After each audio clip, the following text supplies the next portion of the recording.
Welcome everyone to the virtual Innovation Lab Congressional Reception to commemorate the role of research and innovation in Feed the Future's progress. I'd like to ask everyone to please introduce yourself by typing your name and organization in the chat box. So to kick off our session today, we'll play a short video.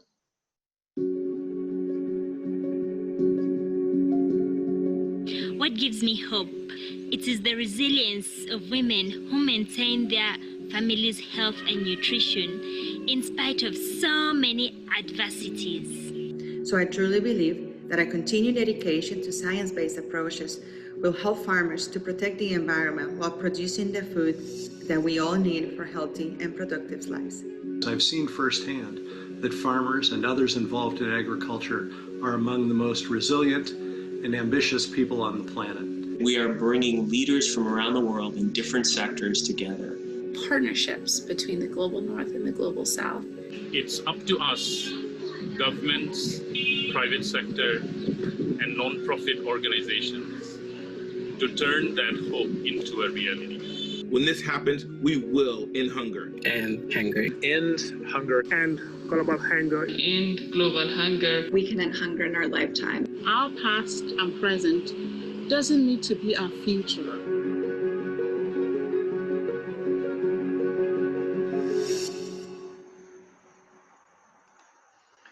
So welcome back, and it's great to see so many of you here today. As you may know, this year is a milestone year for Feed the Future, as we turn 10. For those of you that I have yet to meet, my name is Jim Barnhart, Deputy Coordinator of Feed the Future and Assistant to the Administrator in the Bureau for Resilience and Food Security at USAID. It's really exciting to be settling into this new role during such a milestone year, and I want to recognize all of your support and engagement with the Feed the Future Innovation Labs, both currently and throughout the past decade. Research and innovation are one of Feed the Future's hallmarks. They not only bring us together to ending global hunger, but they also drive innovation back here at home. So to that end, I want to thank our hosts, Texas A&M University, members of Congress here with us tonight, or this afternoon, and their staff who are here with us. Certainly Representatives McCall, Granger, Lowy, and Newhouse, as well as our Innovation Lab directors, the NGO community, and our private sector partners. Though we can't celebrate in person or with refreshments, I'm nonetheless excited to be with all of you and looking forward to the rest of the afternoon. I'll now turn it over to Dr. Patrick Stover, Vice Chancellor and Dean for Agriculture and Life Sciences at Texas A&M AgriLife, who will also be introducing one of our congressional guests for the afternoon. Dr. Stover, over to you. Thank you, Jim, for that introduction, and hello, everyone. I am joining you today from the Leach Teaching Gardens at Texas A&M University. The garden outside teaches university students and the general public about the many types of crops. It is the perfect place for welcoming you to this annual event. Nearby here is the Norman E. Borlaug Institute for International Agriculture and Development.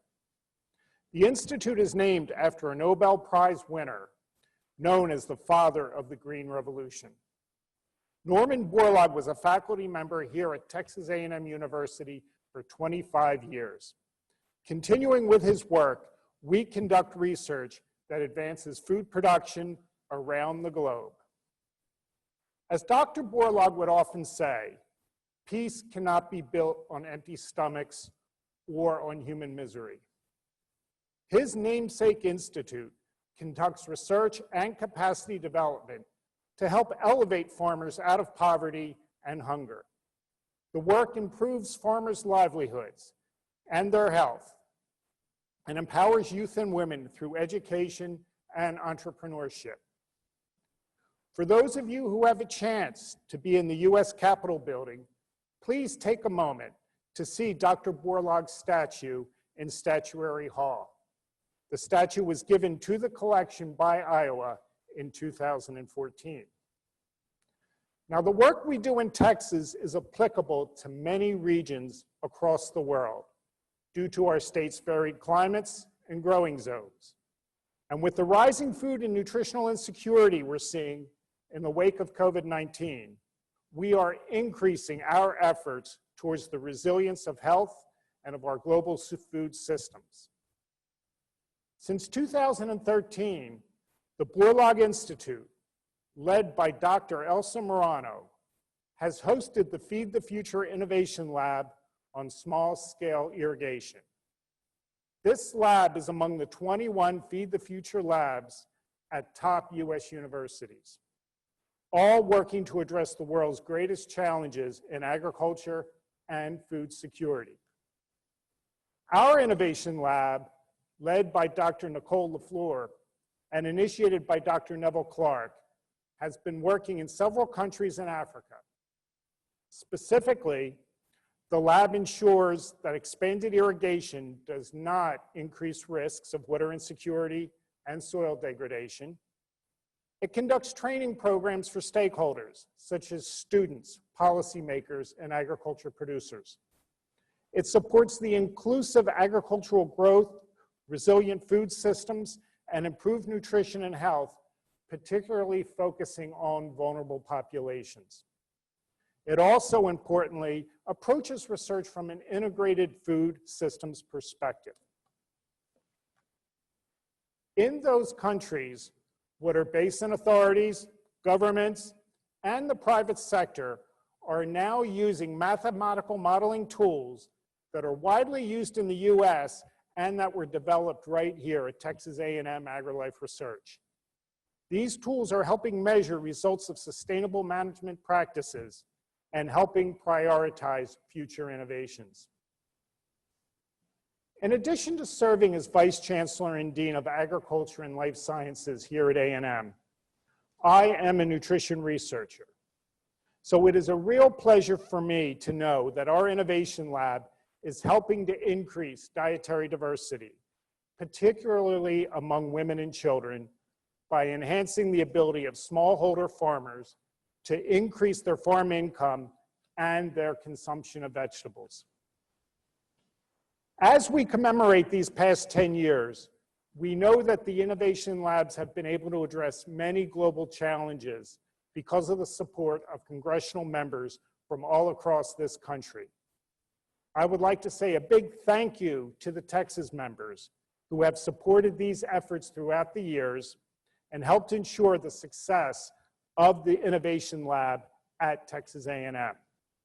There are many to name, but among them is Congresswoman Kay Granger and Congressman Henry Cuellar. Indeed, we also say thank you to Congressman Michael McCall.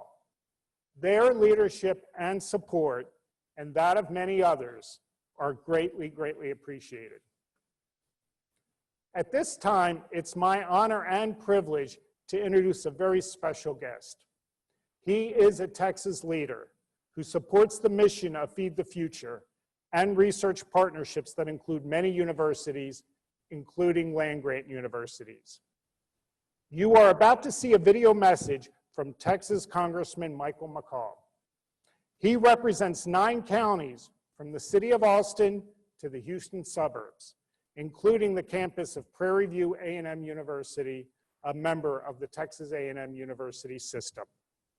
Now in his 8th term, Congressman McCall is the ranking member of the House Foreign Affairs Committee, which oversees USAID. He has also served as chairman of the House Committee on Homeland Security for 6 years. But importantly, Congressman McCall is also an Aggie dad. His triplets, Lauren, Avery, and Michael, are students at Texas A&M. So we appreciate his service to the state and to the country and to agriculture. Thank you.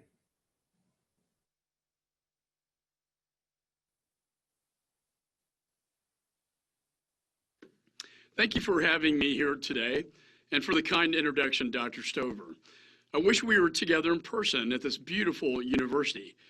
An honor to be here speaking to all of you about the importance of the Feed the Future Innovation Labs and the Feed the Future Innovation Lab on small-scale irrigation led by the Borlaug Institute at Texas A&M.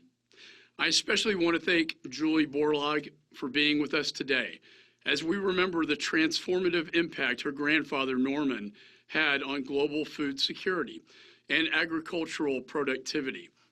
His leadership and life work as a father of the Green Revolution ultimately improved the lives of millions of people around the world.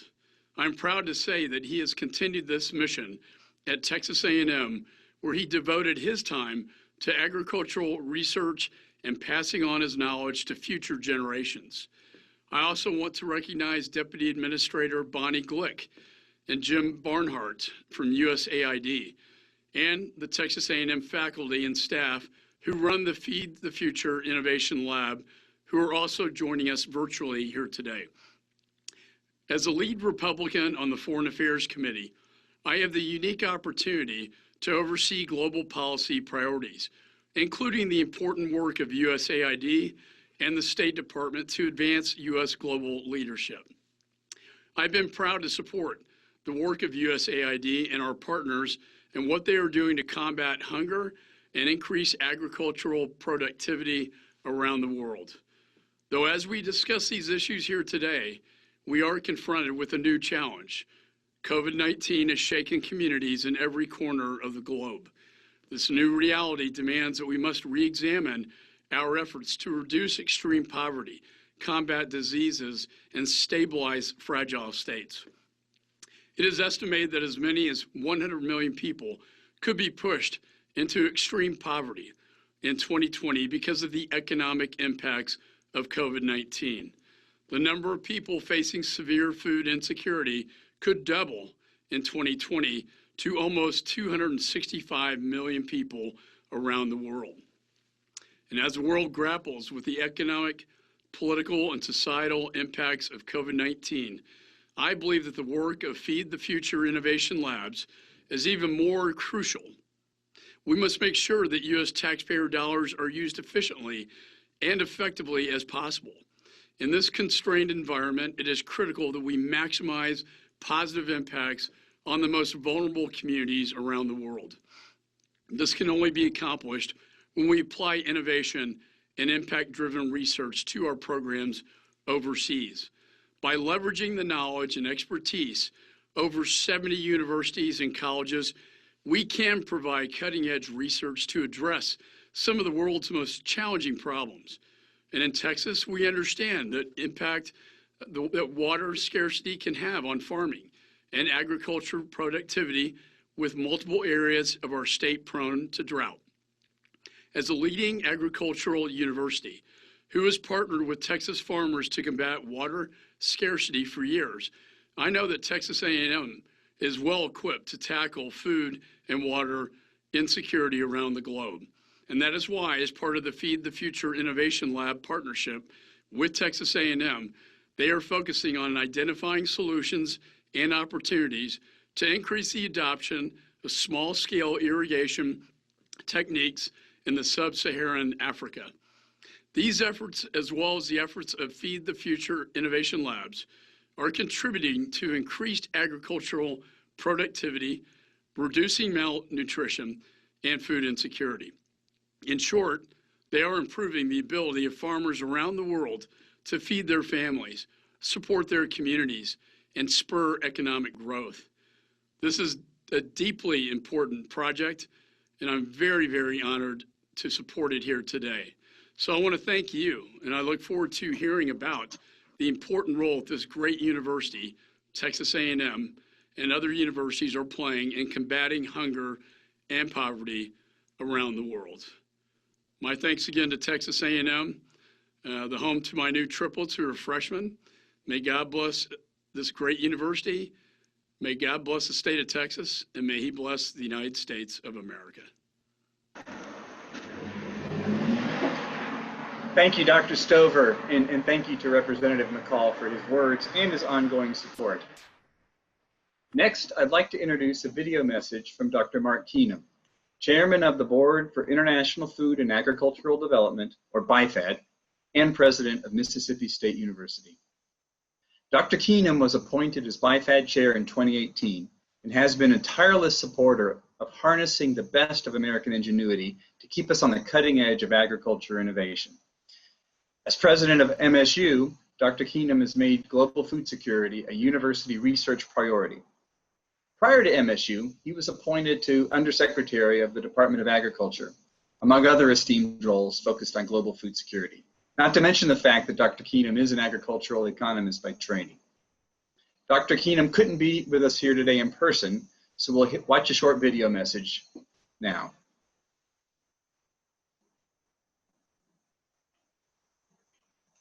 Hello, I'm Mark Keenum. I'm the president of Mississippi State University, and it's also my great honor to serve as chairman of the Board for International Food and Agricultural Development, BIFAD. More than 4 decades ago, the Famine Prevention and Freedom from Hunger Act of 1975 opened a new front in the world's fight against global hunger. This amendment to Title 12 of the Foreign Assistance Act established BIFAD. It also called for universities in the United States to join the fight against hunger. Our nation's universities have a long and distinguished history in the fight against global poverty and hunger. U.S. universities have contributed to lifting millions of people out of poverty. They have created more stable and prosperous communities, and they have built valuable relationships with partners around the world. U.S. universities, and particularly land-grant institutions such as my own, are well equipped to help governments, international agencies, the private business sector, and NGOs. U.S. universities are also very proud to work with USAID and the 21 USAID Feed the Future Innovation Labs to address critical global issues. As you would imagine, the university community is mobilizing assets to address the extraordinary challenge of COVID-19, which is causing significant secondary impacts on global food security. COVID-19 is affecting both demand for and supply of food in developing countries, and we are witnessing systemic disruptions in food systems. We must use our resources and knowledge to prevent losing ground on hard-won progress and ensure the health crisis doesn't become a food crisis. BIFAD has convened a series of meetings with the world's best experts to advise on how to mitigate these impacts. By working together, we have the knowledge, infrastructure, and experience necessary to improve every aspect of the food chain, from the laboratory to the farm and from the market to the table. These partnerships and investments are transforming developing nations. We also know that the United States investing in international agricultural aid pays dividends domestically. In a recent report BIFAD commissioned, in fact just this past fall, we determined that the overall benefit to both developing countries and U.S. producers and consumers far exceeds the cost of the aid. International development programs are raising living standards and improving quality of life, creating economic opportunity, new consumers, and opening markets to trade for American commodities, while also strengthening our U.S. national security. It's clear that by working together, USAID and U.S. universities are making a difference around the globe and right here at home. BIFAD is just very proud to join them as a partner, and we look forward to sharing many more success stories in the years to come. So on behalf of my fellow BIFAD board members, Dr. Pamela Anderson, Mr. James Ash, Dr. Brady Deaton, Dr. Gabisa Ajeta, and Mr. Richard Lackey, I want to say thank you to the United States Congress for your long-standing support of USAID and the valuable work it performs hand in hand with American universities. Thank you. Thank you to Dr. Keenum for those words. Next, it's my honor to introduce USAID's Deputy Administrator, Bonnie Glick. Deputy Administrator Glick joined USAID last year and has been a champion of Feed the Future's efforts in research and investment. Prior to joining USAID, Deputy Administrator Glick was Deputy Secretary of the Maryland State Department of Aging. She's also held a number of positions at IBM and served as a Foreign Service Officer with the State Department. Deputy Administrator, over to you.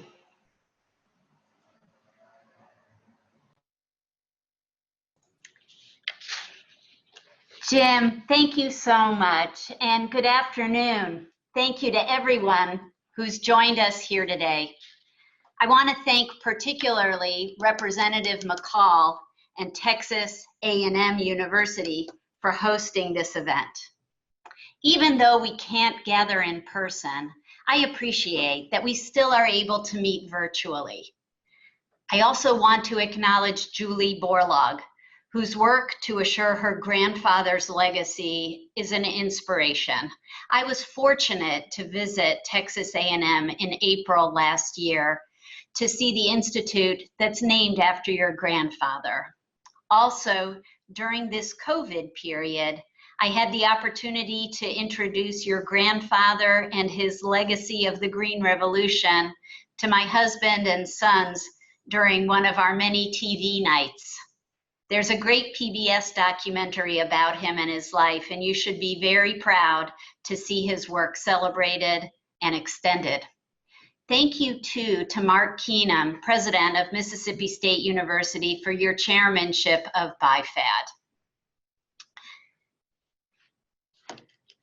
BIFAD, as we all know, is critical to our work at USAID. Every day, Americans across this country, whether in the private sector, in non-government organizations, or in university labs, work to reduce hunger for people around the world, people whom they may never know. And it's an extraordinary statement about what makes America so special. The Feed the Future Innovation Labs that we're announcing today truly represent the best of the American spirit. And they're good for America too. They help us build lasting friendships and relationships with other nations. They remind people all over the world of what America stands for, and that's economic prosperity, long and healthy living, and human dignity. With food security, all of this is possible. But without sustained food security, all of this is at risk.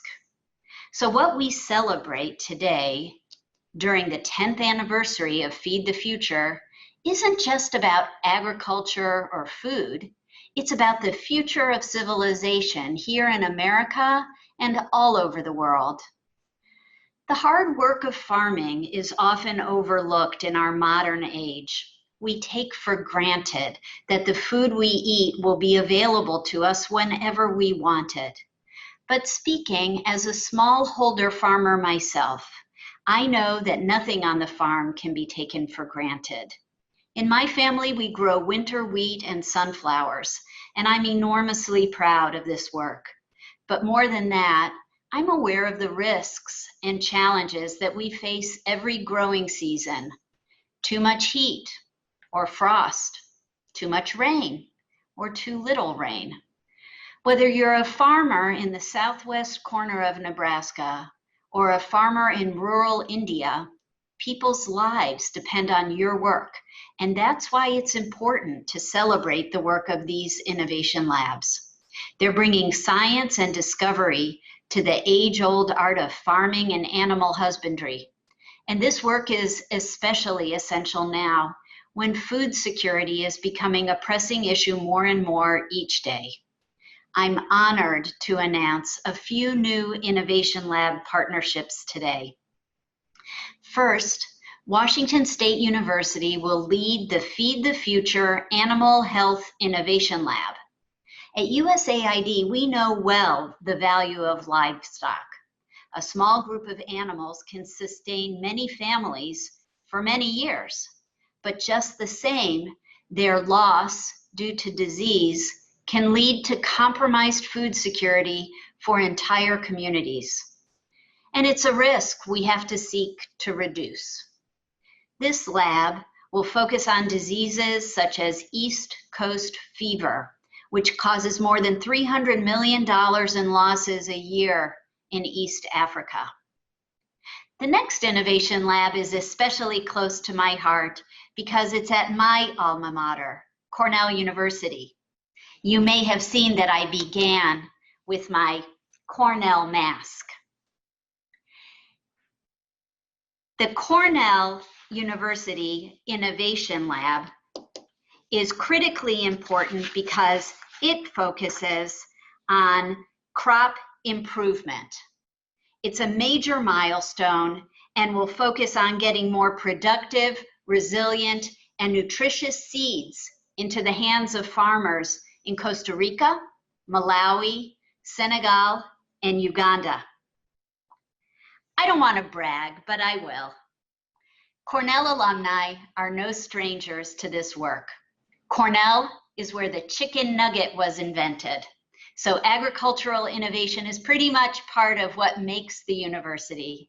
And of course, Cornell's own dairy on campus is responsible for many of us, myself included, gaining the infamous freshman 15. So go Big Red. I want to take a moment as well to mention some of the work we're expanding through other Feed the Future innovation labs. At the University of Illinois, we're expanding our work in making agricultural technologies and innovations more accessible to farmers. And the Innovation Lab on Livestock Systems, led by the University of Florida, has been granted a 5-year extension to continue its research on livestock productivity and human nutrition. Last but not least, we're working to engage scientists from around the world to create a new innovation lab on current and emerging threats to crops. This new lab will build on the achievements of our ongoing pest management work and leverage the best science available to address major food security threats. So thank you to all these institutions for their successes and their ambition to meet a purpose all Americans can get behind. Next up, we'll have a video from Congressman Dan Newhouse from Washington State to talk about the new Feed the Future Innovation Lab for animal health.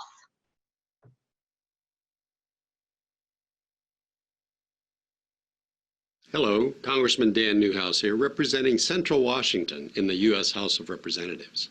I'm pleased to have the opportunity to virtually address you today to help celebrate 10 years of the Feed the Future initiative.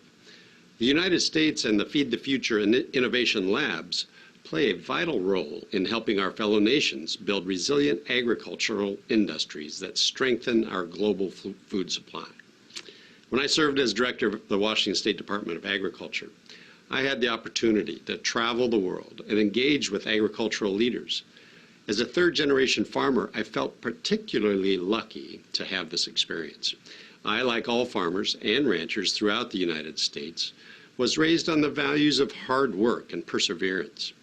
In order to succeed in agriculture, we must remain persistent and dedicated because the families we feed around the world do depend on us. As an appropriator in Congress, I've been proud to share our country's wealth of agricultural knowledge and research throughout our global food and animal health programs. And as the saying goes, give a man a fish and you feed him for a day. Teach a man to fish and you feed him for his lifetime. The same goes for farming. Not only do the farmers and the ranchers of the United States feed the world, but we are actively working to expand and improve farming practices around the globe, fighting hunger, lifting communities out of poverty, and increasing global food security with new approaches such as combined animal and health research. American farmers, ranchers, and universities are all doing their part to contribute to our overall resilience of our global food system. And it is with great pride that I congratulate my alma mater, Washington State University, for playing a critical role. With this investment from USAID, WSU scientists and researchers at the Paul G. Allen School for Global Animal Health will continue to serve as a global leader in animal health programs and solutions.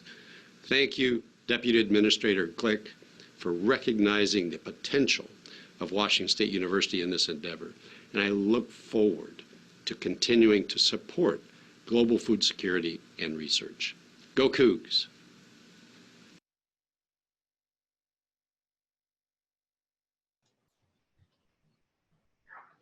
I'm not moving for some reason. Okay. Thank you, Congressman Newhouse.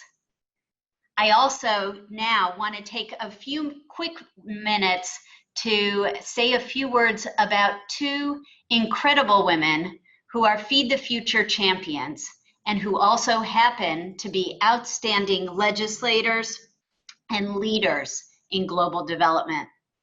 Representative Kay Granger is no stranger to foreign assistance. USAID has recognized her in the past for her leadership in the global fight against tuberculosis, as well as in the global fight against malaria. She is a formidable voice for the vulnerable, and I honor her today with a Feed the Future Champion Award for her decade-long commitment to feed the future. Representative Nita Lowey is a dedicated champion of human rights and the role of women in global development. She's in the final months of a historic career in Congress spanning more than 3 decades. Her influence on key committees will be felt for generations to come, so it's only fitting that we recognize her with a well-deserved Feed the Future Champion Award, and we wish her all the best in whatever comes next. My personal thanks to Representative Lowey for her unwavering commitment to USAID, especially as a defender of our budgets.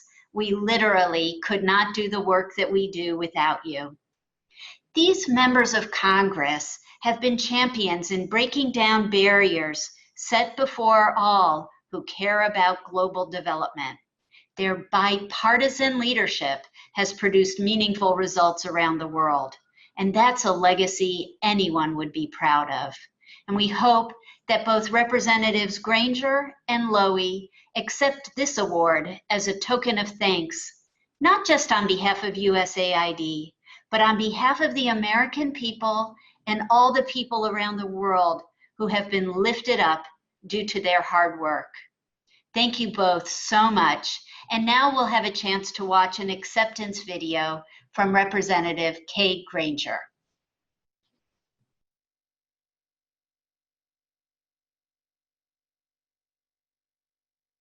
Good afternoon. Thank you so much for this award for supporting the Feed the Future initiative. Mrs. Lowe and I have worked together on this initiative since its early days. We both agree that when it comes to foreign aid, we must ensure that our investments are not only helping solve the immediate problem, but they're creating long-term results. That's exactly what Feed the Future does. And that's why I was so proud to join my colleagues, both Republicans and Democrats, in supporting it. When I first became chair of the State Foreign Operations Subcommittee, I led a delegation to Central and South America. It was in Guatemala that we were able to see a Feed the Future project firsthand. This was a partnership between USAID and Walmart that connected small rural farmers with supply chains, allowing those farmers to earn more for their produce. We saw how their training enhanced the quality in production, and because of that, their household incomes rose. It was well thought out and changed the lives of so many people in a meaningful way. I also want to congratulate an outstanding institution in my home state, Texas A&M University, for the important work they're being recognized for today. The initiative could not have achieved so much without the world's best experts from American universities. It's an honor to be associated with this vital program and to receive this award today. Thank you for all that you do to make our world a better place. Thank you, Deputy Administrator Glick. I think we're going to need to expand your official biography to include smallholder farming of winter wheat and sunflowers. Plus, we need to, I think, talk more about your Cornell University time as well. So thank you very much, and a big thank you to Representatives Granger, Lowy, and Newhouse. So next, I'd like to introduce to you our final speaker of the afternoon, Julie Borlaug. Julie is a champion for leveraging agricultural innovation and partnerships to further the mission to end hunger, carrying on the legacy of her grandfather, Norman E. Borlaug. Julie's currently the Vice President of External Relations at INARI. Prior to that, she served as Associate Director of External Relations at the Borlaug Institute for International Agriculture. And as I understand, Julie not only previously worked at Texas A&M, but is also a proud alumna. And I believe the saying goes, once an Aggie, always an Aggie, which rings even more true today as she's coming to us live from her alma mater. Julie, welcome. Thank you, Jim, for the introduction. And I'm so excited to be back at the campus of Texas A&M and the Borlaug Institute. I'd first like to say that USAID was near and dear to my grandfather's heart as well as me.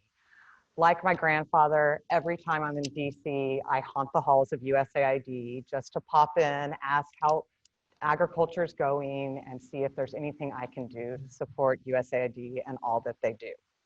When you think about the Borlaug history, it really defines what a land grant mission is, which is teaching, research, and extension.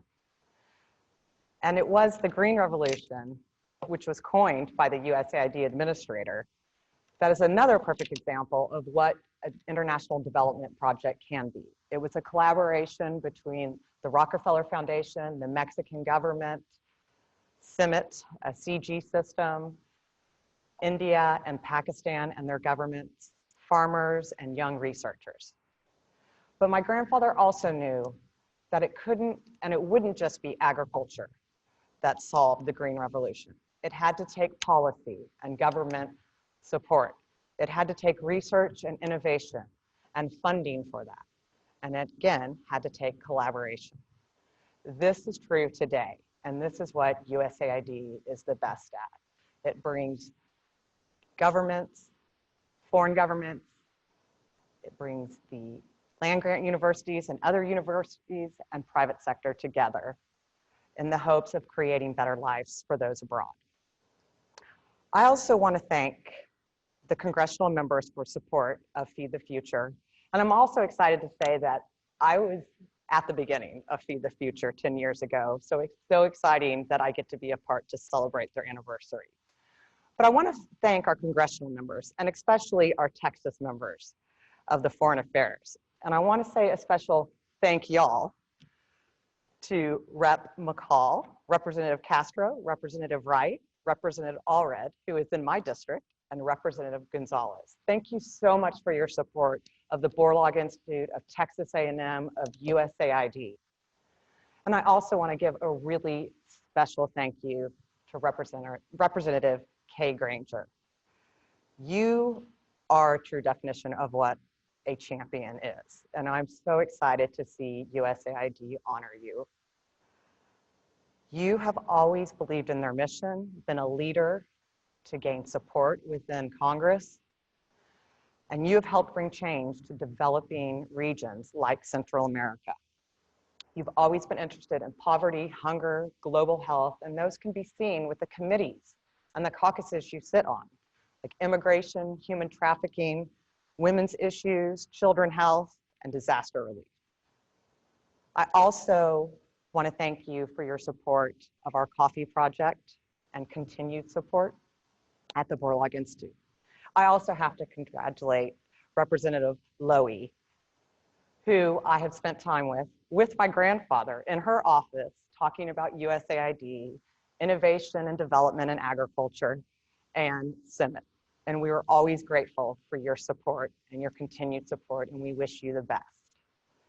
I also want to thank all at USAID, and especially those in the field. I've been blessed to spend time with you on the innovation projects, in country, meet the people who are on the ground, who are doing the hard work, and we thank you for what you do for the US people. I also want to thank Texas A&M and the Borlaug Institute. I want to thank Dr. Stover especially Dr. Elsa Morano, the entire Borlaug Institute team. If you look at our coffee project and what it is, it's the perfect example of a holistic development program. It brought research and training, innovation, and innovation such as drought-tolerant coffee, which is important when we look at the challenges of the environment and sustainability. It brought prosperity to rural communities and collaborations. And this is important because when you bring the ag economy up, health, education, and infrastructure follows. And that means development is leading to a better society for each country. And I'd like to end with some words of my grandfather and some words I'll add of my own. My grandfather's last words were, "Take it to the farmer." Our innovations, our research is only good as when we can get it in the field and into the farmers. I would also like to add, take it to the public. Our Congress supports USAID, and the public doesn't often understand why the support is so important, the diplomacy that it creates for us, and that it's a small, very small percentage of our budget, but a very important percentage that must continue and must increase.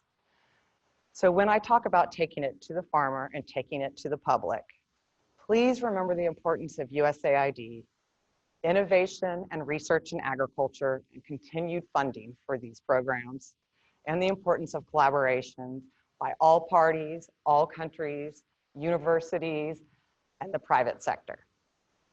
And this would be for the betterment of humankind. So we see a green revolution for each and every region in the world that's appropriate to those countries and in their time. And I thank you. Thank you, Julie. I love that. Take it to the farmer and take it to the public. We can think through it. Let's make that a motto. I love it. So thanks to you, Julie, and thank you to all of our speakers and participants this afternoon for reminding us the power of partnership and research. What an incredibly exciting time for Feed the Future as we celebrate our 10th anniversary. And we can look forward to the progress building together over this next decade. Let's be clear, today COVID-19 casts a shadow over everything we do, including in development and agriculture. And while the challenges ahead of us are indeed great, we remain and must remain hopeful that we can end hunger in our lifetimes. In fact, we need to remain confident of it. The world needs the work we do now more than ever, and the innovation and ingenuity you all bring. So I'm looking forward to working in partnership with all of you in the years ahead. And as much as I love my outdoor screened-in porch here in Northwest Washington, I hope next year we can get together in person. Before we go, I want to remind you all that we recently published our annual report. It's also known as the Progress Snapshot.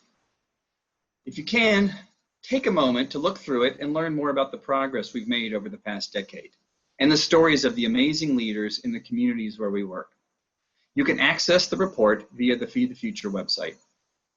And with that, thank you all again for your support and have a great rest of your day.